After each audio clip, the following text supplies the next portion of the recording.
for 4 months. Yeah, unfortunately, that's the best way to go for this. How painful is it? I mean, It's when I say painful, it's more sure. inconvenience painful. You know, generally most young men go through this very well.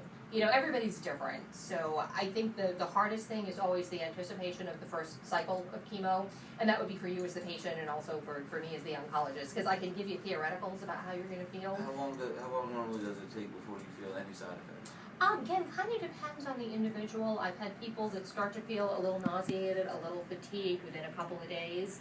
I've had a few guys come back after the first cycle and go, you know, I know I've had chemotherapy, but I feel fine.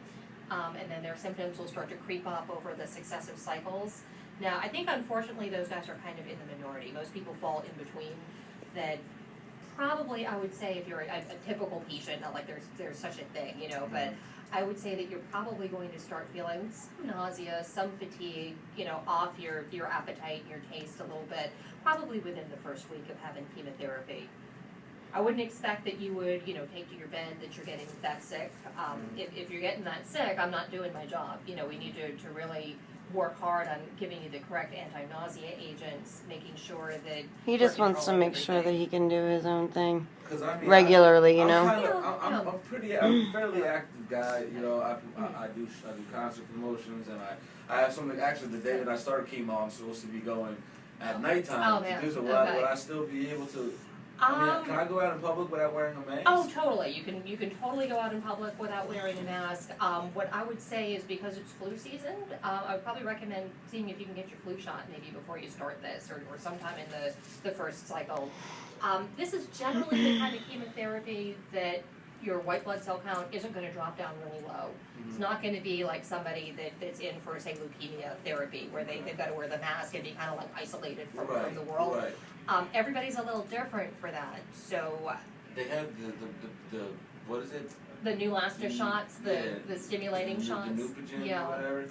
You may or may not need that, you know, if you haven't had chemotherapy before or any other kind of chronic diseases before, you're probably putting out enough of those white cells that you'll be okay. But you're getting it every 3 weeks right now, so you got kind of 2 weeks when you're not in here getting it. So probably ideally that second week off, you know, week 3 of that cycle, your counts are probably going to be getting back to normal. You're probably going to be feeling more like yourself because the chemotherapy symptoms will leave you just in time for us to give you more chemotherapy symptoms. I don't have health insurance. I'm a charity case as of right now with Baltimore, Washington, and with this hospital. Now, we're going to be doing my treatment at the Tate Center in Glen Burnie. Are you and her going to talk?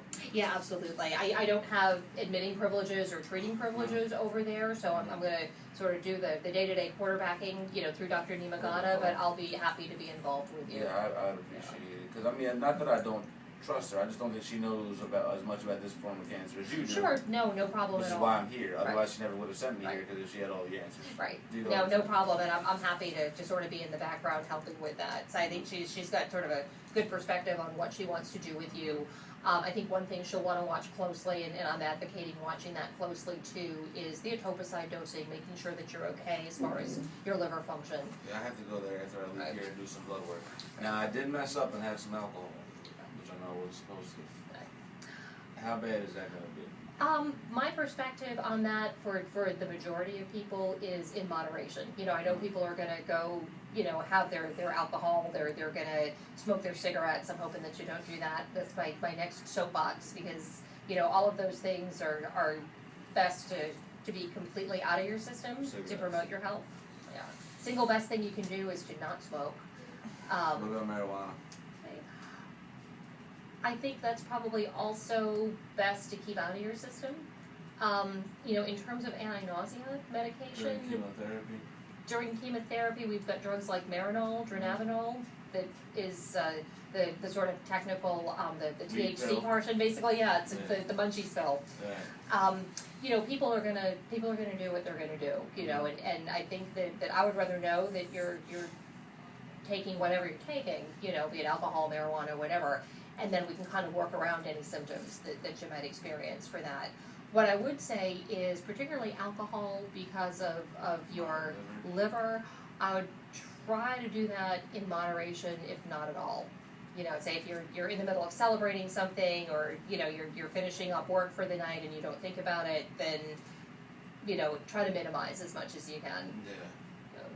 Yeah. Just because of the bilirubin of the liver not quite working as efficiently. As far as this chemotherapy thing goes, I'm kind of terrified. I'm not gonna lie. I've seen what it does to people. I'm not excited about it. I know it's gonna force me to change a lot of things.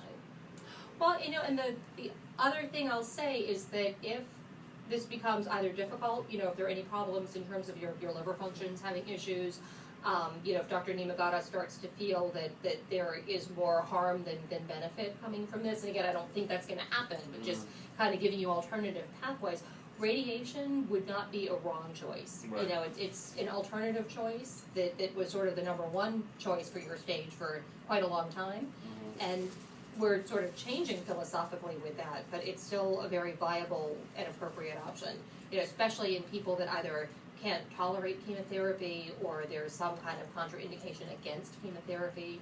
Say, I don't think that your liver is a contraindication against that right now, but it bears being very careful with it. You know, if that situation were to change, then I think having you plugged into radiation is still, you know, a very viable option and an important option, because I think you need some kind of treatment. I did now, but they said that you can become sterile for a year or some change, but it comes back.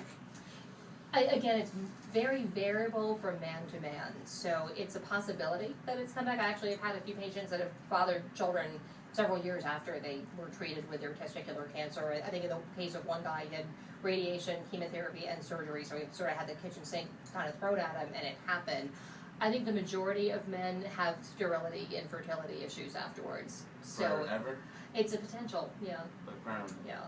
So just that you have done the sperm banking, I think is important. I think it's good that you thought about that. I only did it one time, though. What if that one doesn't work? Yeah, that could be a possibility, unfortunately.